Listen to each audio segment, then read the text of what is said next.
এই বল্টু, তুই এখানে কি করতেছিস? এই দুধগুলো আমি ফেলে দেবো। এক দুধ বারবার খেতে ভালো লাগে না, আজকে তোকে দুধ আর ফল দিয়ে একটা ভালো রেসিপি বানিয়ে দেবো। ঠিক আছে চলো বন্ধুরা, আজকে বল্টুকে এমন একটা জুস তৈরি করে দেবো যেটা দেখলে তোমরাও এটা তৈরি করতে পারবে। আর সেটা দেখার আগে এই বৃদ্ধ লোকটিকে ভালোবাসলে ভিডিওতে লাইক, চ্যানেলটি সাবস্ক্রাইব করে দিও। এই তো আমাদের জুস বানানো হয়ে গেছে। এই বল্টু এদিকে আয়, দেখ তোর জন্য কি বানিয়ে নিয়েছি। ও আম্মু, এত মজার জিনিস আমি আগে কখনো খাইনি, ধন্যবাদ তোমাকে। আরে টুনি, তুই এখানে কি করতেছিস? আরে আম্মু, এই ফলগুলো এভাবে খেতে ভালো লাগে না।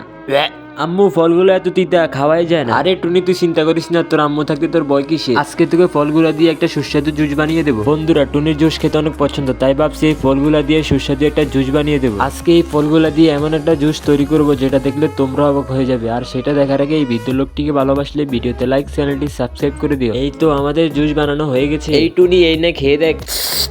ও আম্মু, সেই মজা। আরে টুনি, তুই এখানে কি করস? এই নে, এই ক্যাট পিসটা আমাকে ভালোভাবে ধুয়ে দে। এটা ধুয়ে কি করবো আম্মু? বন্ধুরা, আমাদের পরিবারের লোক অনেকদিন ধরে ভালো মন্দ কিছু খেতে পারে না, তাই আজকে নদী থেকে ক্যাট পিসটা ধরে নিয়ে আসলাম। বন্ধুরা, আজকে ক্যাট পিস দিয়ে এমন একটা মশলা তৈরি করবো যেটা দেখলে তোমরা অবাক হয়ে যাবে। আর সেটা দেখার আগে এই বৃদ্ধ লোকটিকে ভালোবাসলে ভিডিওতে লাইক, চ্যানেলটি সাবস্ক্রাইব করে দিও। এই তো আমাদের ক্যাট পিসের মশলা হয়ে গেছে। ও আম্মু, অনেকদিন পরে ভালো খাবার খেলাম। আরে বল্টু, তুই এখানে কি করতেছিস? দৌড়, প্রতিদিন এগুলো এইভাবে খেতে ভালো লাগে না, আজকে আমাকে নতুন কিছু তৈরি করে দাও আম্মু। আচ্ছা ঠিক আছে, আজকে তোকে এই ড্রাগন ফল দিয়ে একটা মজার জেলি তৈরি করে দেবো। বন্ধুরা, বল্টুর প্রতিদিন একই রকম জিনিস খেতে ভালো লাগে না, তাই আজকে ভিন্ন রকম একটা জিনিস তৈরি করে দেবো বল্টুকে। আজকে এই ড্রাগন ফল দিয়ে এমন একটা জিনিস তৈরি করবে যেটা দেখলে তোমরা অবাক হয়ে যাবে। আর সেটা দেখার আগে এই বৃদ্ধ লোকটিকে ভালোবাসলে ভিডিওতে লাইক, চ্যানেলটি সাবস্ক্রাইব করে দিও। এই তো আমাদের মজার জেলি হয়ে গেছে। এই বল্টু, এই না খেয়ে দেখ। ও আম্মু, সেই স্বাদ।